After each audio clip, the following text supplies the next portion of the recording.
Hoje eu vou mostrar para você como que implementa uma tela de autenticação em um aplicativo Android utilizando o Jetpack Compose. Bora ver como é que faz isso? Então vamos lá. Para iniciar, eu vou voltar aqui na minha tela principal, onde eu estou com o Android Studio aberto, e veja que eu já tenho um projeto criado, e eu já tenho um dispositivo Android acessível. Em um outro vídeo onde eu ensinei você a criar esse projeto e a rodar no seu dispositivo Android, eu utilizei o meu próprio dispositivo físico, certo? Só que nesse caso aqui, eu estou utilizando um outro dispositivo que vem dentro do Android Studio, que também é conhecido como emulador. Eu não ensinei você como que faz isso, só que eu vou deixar alguns links para você saber como pode colocar esse emulador, ou então se você vê que é algo que seria interessante criar um vídeo, me coloca ali nos comentários que aí eu posso considerar, tá bom? Então, agora que eu passei esse início, vamos entender o que a gente vai fazer, quais são os primeiros passos. Os primeiros passos é entender por onde que a gente vai começar aqui no projeto. Basicamente, a gente vai começar nesse código inicial que foi dado pra gente quando a gente cria o projeto, que é nessa main activity, nesse onCreate, dentro do set content, esse auth app theme e nesse surface. A gente vai começar o código dentro deles. E todo esse código que já veio junto com o projeto, que é esse greeting, que apresenta essa mensagem do Android, que tem um pouquinho mais abaixo a implementação dele, a gente vai remover porque a gente não vai utilizar. Então esse é o primeiro passo. Primeiro apaga esse greeting porque não precisa, dado que a gente vai fazer tudo desde o zero. Apaguei o greeting, beleza. A gente pode iniciar dentro desse surface. Aí o porquê disso? É porque esse auth app theme basicamente vai ser o tema que ele cria com base no nome do projeto, então o nome do projeto é Auth Theme, eu criei só para a gente fazer esse exemplo. E esse surface ele vem de um componente do Material Design para poder apresentar uma superfície, que geralmente tem uma cor sólida, que nesse caso é esse background que veio em branco, tá bom? Então é um padrão muito comum quando a gente coloca um projeto de Jetpack Compose, quando a gente pede para o Android Studio criar, ele já coloca essa configuração mínima para a gente. E agora que eu fiz essa breve explicação, a gente pode focar mais aqui no código. Então, primeiro eu vou minimizar essa aba que mostra o dispositivo que a gente está utilizando. Você pode clicar nesse Run Devices ou então aqui nesse Hide, que é esse tracinho, qualquer um dos dois. E agora sim a gente tem o foco do código. Aqui dentro do código a gente precisa entender o que a gente precisa fazer. No Jetpack Compose a gente tem alguns componentes que são componentes de layout, que eles estruturam um pouco aí a nossa tela, como é o caso do box para representar uma caixa, como é o caso do row para representar uma linha, e aqui a gente tem o column, tudo bem? Primeiro a gente tem que pensar como que vai ser a nossa tela. Geralmente quando a gente trabalha ali com uma tela de autenticação, a gente vai ter um campo na linha vertical, certo? Então vai ser o primeiro campo ali no topo, o segundo campo vai descendo, e aí o último campo, até chegar a um botão de autenticação, vai chegando até a parte inferior da tela. Então nesse tipo de estrutura a gente conhece como coluna, tá bom? Então a gente pode sim começar com esse column. Então a gente coloca o column aqui bonitinho, e o que a gente precisa identificar é justamente os elementos que a gente vai utilizar. Para poder colocar as informações de usuário, geralmente a gente tem um campo de texto para receber essa informação. E aqui no Jetpack Compose a gente pode representar esses campos de texto a partir desse composable chamado de text field, tá bom? E aí no text field a gente precisa colocar algumas informações iniciais. O value vai ser a string, que vai ser o valor que a gente quer que apresente no campo, e o onValueChange vai ser o evento que vai indicar que recebeu uma nova entrada do usuário e a gente pode fazer uma mudança conforme a gente quiser. Então não precisa se preocupar com esse detalhe nesse ponto, quando a gente tiver que mexer a gente vai entender melhor. Veja que ele sinaliza vermelho porque esse componente é um componente do Material Design. E nesse projeto que eu criei, nessa versão do Android Studio, está usando a versão do Material Design 3, que tem alguns componentes que são experimentais. Então, dado essa característica, a gente precisa colocar uma assinatura, não é nem assinatura, né? É uma anotação que indica que é algo experimental. Para fazer isso é bem simples, você pode usar o próprio atalho do IntelliJ aqui, que no caso é o Android Studio, que é o Alt-Enter. Com esse atalho, você simplesmente seleciona essa primeira opção, que é a Opt-in for Experimental Material Tree API no onCreate, e pronto, tudo dentro do onCreate que utilizar esse Material Design 3 não vai ter nenhum problema, porque agora ele já sabe que é experimental dada a anotação. Então esse é o primeiro ponto que a gente faz, é colocar o primeiro campo. E dado que a gente vai ter um campo para receber, por exemplo, o usuário, a gente pode ter um campo para receber a senha. Então a gente pode simplesmente replicar o mesmo código. Para duplicar o mesmo código aqui dentro do Android Studio, a gente pode usar o Ctrl D. Ele já faz essa duplicação aqui do código. Veja que cada vez que eu uso um atalho, ele mostra aqui pra gente, né, uma mensagem abaixo. Essa mensagem abaixo também eu deixei em um vídeo de dicas de IntelliJ, então se você quiser aprender a colocar isso, eu vou deixar também esse vídeo para você ver aí como faz, tá bom? Se eu esquecer, você me avisa, tá? Então, bora lá. Colocamos os dois campos e o que resta agora é a gente colocar pelo menos ali um botão para poder receber um usuário, uma senha e então um botão de entrar, por exemplo, né? Então a gente pode sim dar um enter e colocar um botão chamado de button, é super simples, tá bom? É basicamente isso. E aí nesse button, quando a gente não coloca nada, ele fica como se fosse uma caixinha vazia. Então, dentro dessa expressão lambda dele, é se a gente quer colocar algum tipo de conteúdo para identificar esse botão. Como por exemplo, a gente pode colocar um text, e dentro desse text a gente pode falar que é um botão para entrar. Essa é uma maneira. Então, isso daqui, teoricamente, é um código mínimo para a gente apresentar ali algo que é similar a um formulário, tá bom? Então, como que a gente pode ver isso, né? Primeiro a gente pode executar o app, ou então a gente pode usar algumas ferramentas aqui do Compose, que é ferramentas para visualizar o preview enquanto a gente edita aqui o nosso código de tela. Como que a gente faz isso? Para isso a gente precisa criar um composable nosso para que a gente consiga visualizar esse conteúdo. Para criar um composable nosso, a gente pode até usar alguns templates, que são dicas também que eu já passei no outro vídeo lá de IntelliJ. Existem vários templates de Compose aqui também. Então é esse comp, se a gente dá um enter, ele já cria um composable pra gente, tá vendo? Ó? E nesse composable a gente consegue sim colocar o nome que a gente quer para o nosso componente. Então a gente pode chamar, por exemplo, de auth screen, né? Então a gente diz que é o auth screen e dentro dele a gente pode jogar todo esse código que vem do column, text field, o button e assim por diante. A gente recorta com Ctrl X, por exemplo, e cola dentro dele. É simples assim. Veja que dentro desse composable a gente não está indicando o uso de APIs experimentais. Então aqui a gente precisa usar novamente o Alt e Enter e pedir para ele colocar a anotação dentro do nosso composable. Aí lá no nosso onCreate, que foi onde ele colocou, já não precisa mais, pode remover, tá bom? Porque a gente já indica nesse composable essa anotação. E agora que a gente colocou, a gente criou um composable nosso, a gente consegue sim fazer uso do preview. O preview ele vai ser também adicionado a partir de um outro template que existe, que é o prev. Quando a gente coloca esse prev, a gente pode dar um nome para ele, como se fosse um composable normal, só que existe um padrãozinho que a gente costuma colocar, que é o sufixo preview, tá bom? Aí dentro desse preview, a gente pode adicionar exatamente o que a gente quer visualizar, como por exemplo, eu quero visualizar o auth screen, ou qualquer outro elemento que a gente queira. Um outro padrão que a gente costuma fazer é colocar exatamente como é o começo aqui do nosso Compose, que vem a partir do setContent. Então, tanto theme como surface são códigos que a gente costuma reutilizar dentro desses previews, tá bom? Justamente para a gente ver exatamente o que vai apresentar na tela. Então, a gente simplesmente copia o que tem ali dentro do começo, copiamos, pode apagar esse comentário, porque esse comentário só indica a adição do nosso background, que vem do tema.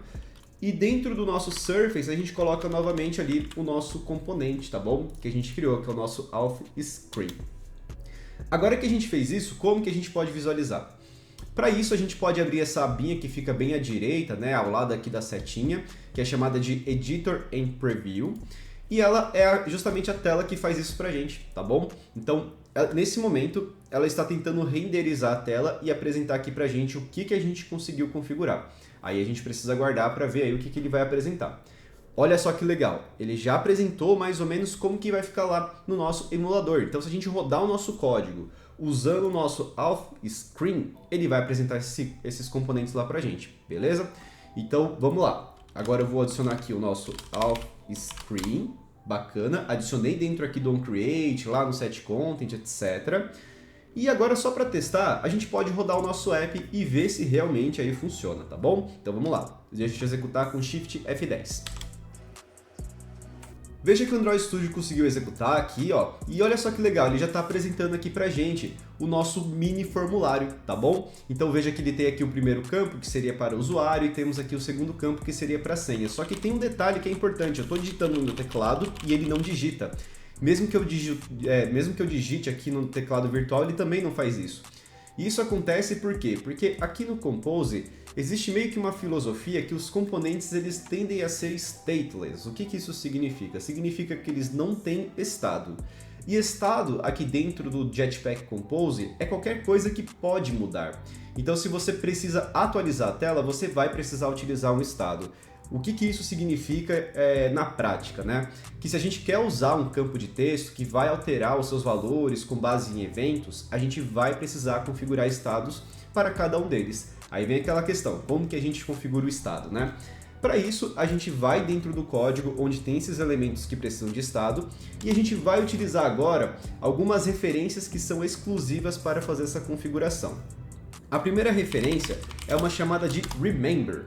Basicamente, esse remember ele é um código, ele é uma função que ele vai guardar o valor, embora o nosso código ele atualize na tela. Por quê? Porque aqui no Jetpack Compose, cada vez que a gente atualiza na tela, ele reexecuta todos os códigos. E se a gente coloca um valor que ele muda e ele é reexecutado, dado que a gente vai colocar um valor inicial, ele nunca vai se atualizar, porque ele vai se reexecutar e vai atribuir o mesmo valor para ele. Aí, pode ser que essa explicação que eu coloquei nesse momento ela seja muito abstrata, confusa, porque de fato é um pouco mais complexo para o primeiro momento, só que em algum outro momento eu vou fazer um vídeo explicando melhor esses detalhes, mas entenda que vai ser basicamente isso, tá?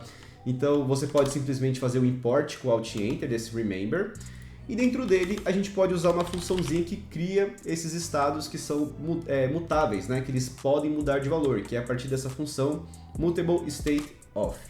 Dentro dela a gente pode colocar um valor que a gente espera, que nesse caso é string, a gente vai começar com vazio, aí vem aquele ponto que eu falei, que a gente precisa iniciar esse valor, então ele é vazio. Se ele reexecutasse sem o remember, ele voltaria a ser vazio, então a gente nunca conseguiria mudar, tá bom? Então por isso do remember.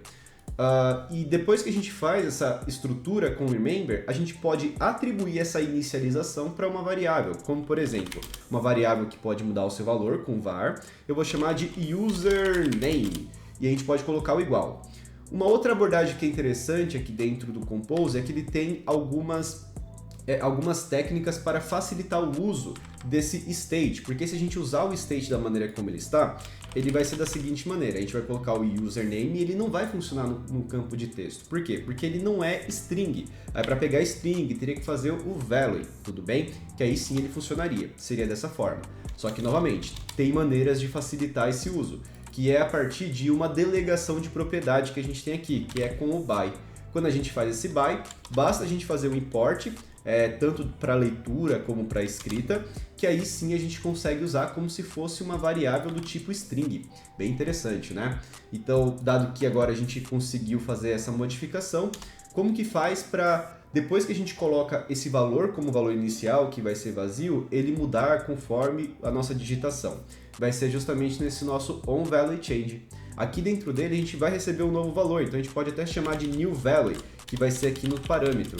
Cada vez que a gente digitar alguma coisa lá no nosso teclado, ele vai acionar esse newValue. E dado que ele vai acionar esse newValue, a gente pode indicar que o username vai receber agora esse newValue. Então se a gente digitar A, o username vai ser A. Aí ele vai fazer ali o que a gente chama de recomposição, né, que é para atualizar todo o código da tela, vai vir com um novo valor e dessa forma a gente vai visualizar o que foi digitado. É basicamente isso. Novamente, eu sei que tem as suas complexidades, mas o objetivo é a gente chegar a um resultado mínimo, tá? Então, bora lá. Colocamos o estado para o nosso campo de usuário, agora a gente vai para o de senha. Então, para o de senha é a mesma coisa, a gente pode chamar de password, por exemplo, né? Aqui a gente pode já fazer o by, pode já colocar o remember e pode colocar o mutable state of, indicando que é um valor vazio. É basicamente a mesma coisa. O que muda é que a gente vai usar essa referência para o segundo campo, que teoricamente vai ser o nosso campo para a senha. E uma outra técnica legal do Kotlin é que cada parâmetro que é recebido via expressão lambda, ele pode ser entendido como it, tá bom? Então não precisa colocar o nome. Então são duas variações que representam exatamente a mesma coisa, tá? Um outro ponto legal também é que a gente pode dar o Enter em cada um desses parâmetros aqui e depois usar o atalho Ctrl Alt L para ele autoformatar, e aí ele vai ajustando aqui pra gente. Então se de repente você quiser que cada um desses argumentos que a gente está mandando fique na mesma linha, você pode ir ajustando dessa forma. É uma maneira que eu gosto de me organizar, tá bom?